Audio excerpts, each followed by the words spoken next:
Firstly मैं इनको congratulations वापस एक बार कहना चाहूँगी। बहुत मेहनत करती है and that's why she is here of course. So doctor है ये कोइंसिडेंस है, क्योंकि मुझे कई बार पूछा जाता है कि अरे आप डॉक्टर है इसलिए ऐसा हुआ क्या। मैंने बोला नहीं, ये डॉक्टर्स या मेडिकोस का पैजन नहीं है, इट इज़ फॉर एवरीबडी। और जहाँ तक जजिंग का सवाल है तो जजेस में एक भी डॉक्टर नहीं थी, तो the way she performed on stage is what got her the crown. क्या कहना चाहेंगे? सबसे पहले कॉन्ग्रेचुलेशंस क्राउन के लिए। Thank you so much. क्या कहना चाहेंगे, क्या फीलिंग है क्राउन पहनने के बाद, और थोड़ा सा बताइए क्या क्या प्रिपरेशन करनी पड़ी आपको इस क्राउन को पाने के लिए? जी ज़रूर। Well hello everyone, by the way I don't think I have said that before, but crown पहनने की जो फीलिंग होती है आई थिंक वो शब्दों में डिस्क्राइब करना हमेशा मुश्किल होती है। एंड आई थिंक 6 महीने के बाद भी मैं अभी भी वो एग्जैक्ट वर्ड्स ढूंढ रही हूँ जो जस्टिस करेंगे how I felt. But if I have to describe I would say कि एक एम्पावरमेंट फील होती है, कॉन्फिडेंट फील होते हो आप लोग। You get comfortable in your own skin and moreover you do not worry about कि लोग क्या कहेंगे। You follow your path, you follow your heart, you put in the hard work and you shine bright.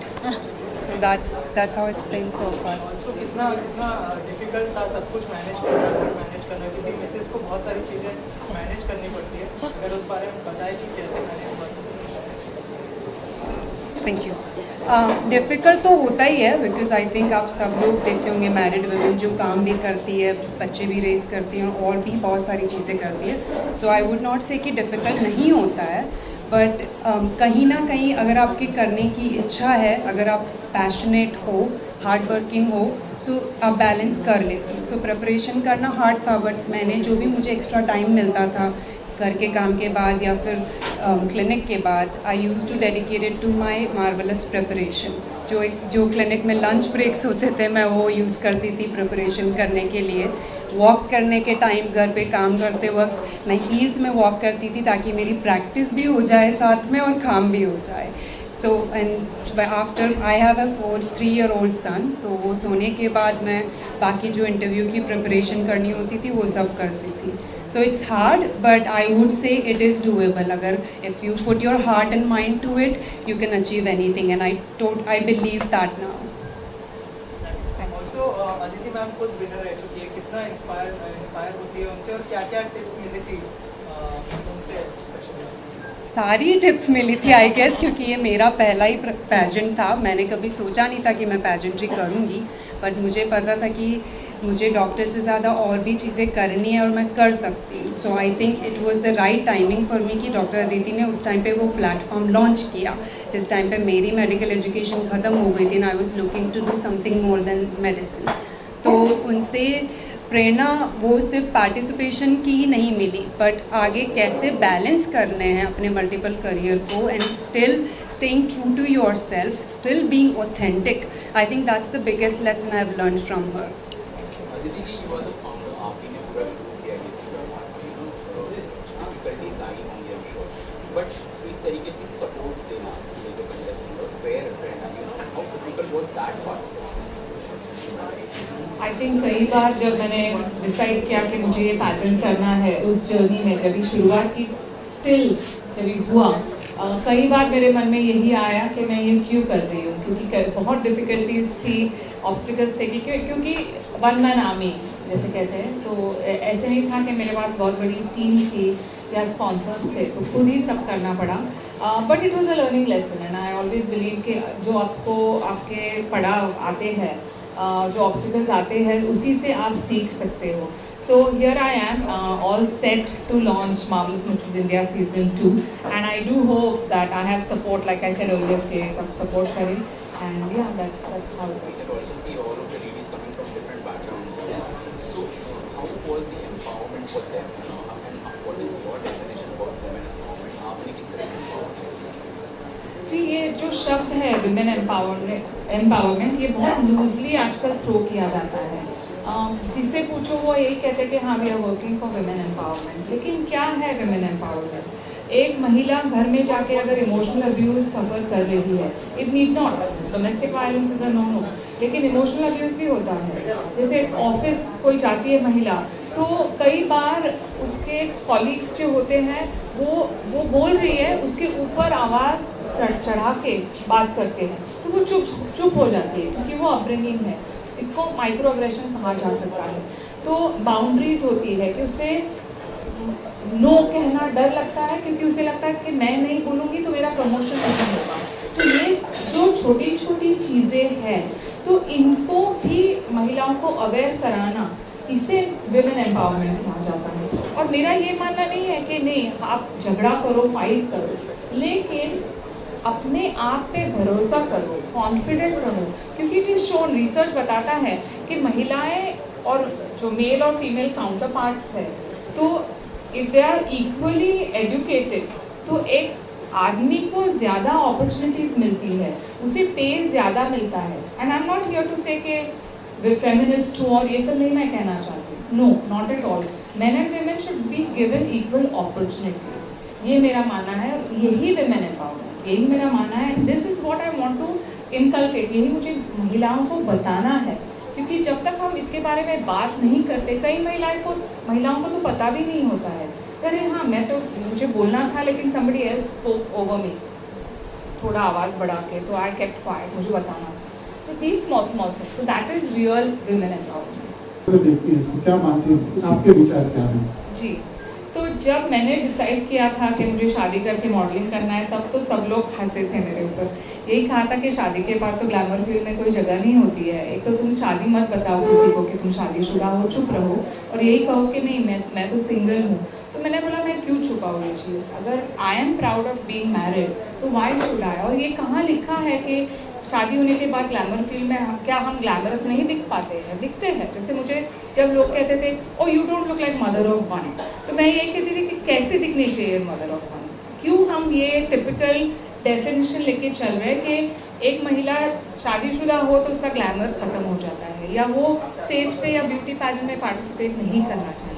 हाँ, एक regret ज़रूर है कि मैंने, जैसे समवन सेड हो या कि पहले शुरू करना चाहिए था ब्यूटी पैजेंट, थोड़ा लेट हो गया, but it's better late than never. जब मैं एज अ जज जाती हूँ तो मैं यही देखती हूँ कि वो महिला अपने आप को कैसे प्रेजेंट कर रही है, क्योंकि अब तक तो ये एक्सपीरियंस हो गया है कि जो क्वेश्चन पूछा जाता है उनसे, तो अगर ये रट के आई है, जो मतलब दिल से नहीं बोल रही है, ऐसे मालूम है कि बाय हार्ट करके आई, वो पता चल जाता है, तो वो नहीं करना है। और वही मैं सिखाती हूँ मेरे पार्टिसिपेंट्स को कि हम सिखाएंगे Q&A कैसे करते हैं स्टेज पे जाके, क्योंकि डर लगता है। पब्लिक स्पीकिंग तो बिगेस्ट फियर है वर्ल्ड की, तो महिलाओं में भी, पार्टिसिपेंट्स में भी तो वही होती है, तो वो तो हमको उसको ओवरकम करना ही है। लेकिन ऑथेंटिक, तुम्हारा ओपिनियन क्या है, तुम्हारे विचार क्या है, उससे आप अच्छे तरीके से यू पुट फोर्थ, तो ये बहुत इंपॉर्टेंट क्वालिटी है। इसके अलावा of course grace, dignity, the way she is, क्योंकि मैं मोस्टली इंटरेक्ट करती हूँ, तो I don't go to see the show, मैं उनको मिलती हूँ जाके, तो पता चलता है थोड़े उनके पर्सनालिटी के बारे में, तो that is something that I see. So the overall confidence, pleasant attitude, Q&A, ये सब चीज़ें। Even China, you represented India. So how different was that over there? और बाकी दूसरे कंट्री से जो लोग आए थे, उनके साथ कैसा आपका कनेक्शन रहा, कैसा रहा?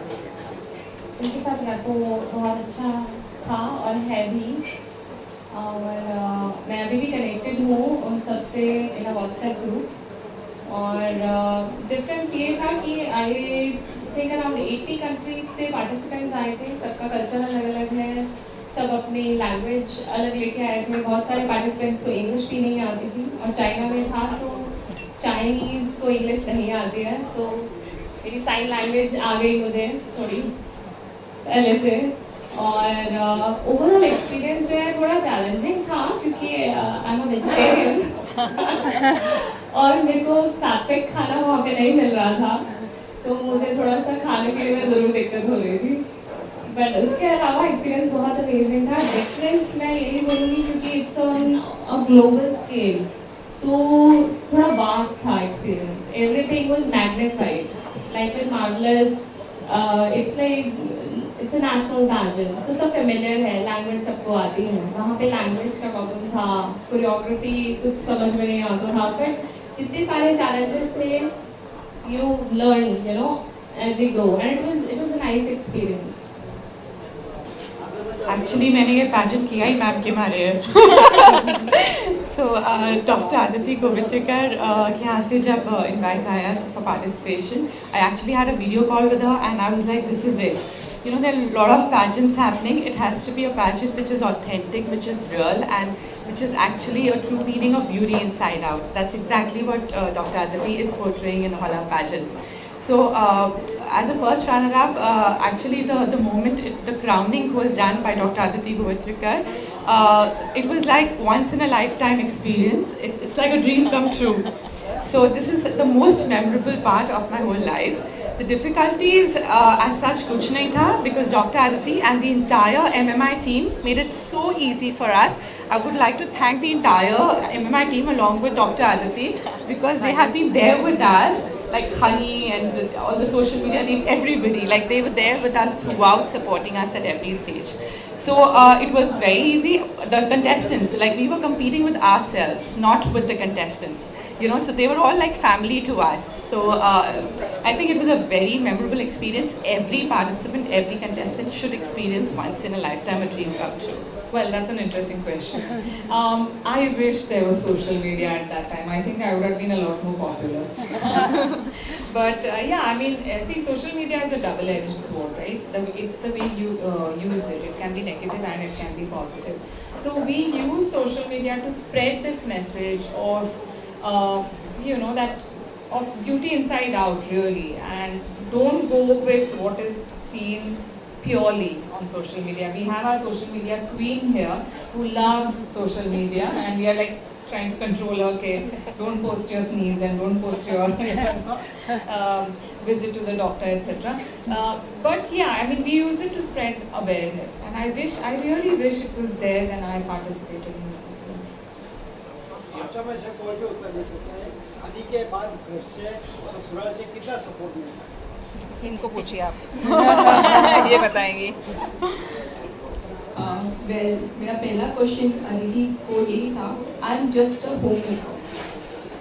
डॉक्टर अदिति ने वो जस्ट वर्ड ही रिजेक्ट कर दिया and she said you are a strong homemaker. Homemaker जो कर सकते हैं वो शायद ही कोई और कर सकता है. 24/7 we are busy. And with that busy schedule, I wanted to remove a time for my practice, for my session, for my workout, and beautifully I have handled it. Definitely my family is the biggest strength, my kids, my husband, they are the biggest supporter for me. But definitely team MMI, इन्होंने मुझे जो support दिया, वो मैं कभी नहीं भूल सकती. Thank you Dr. Aditi.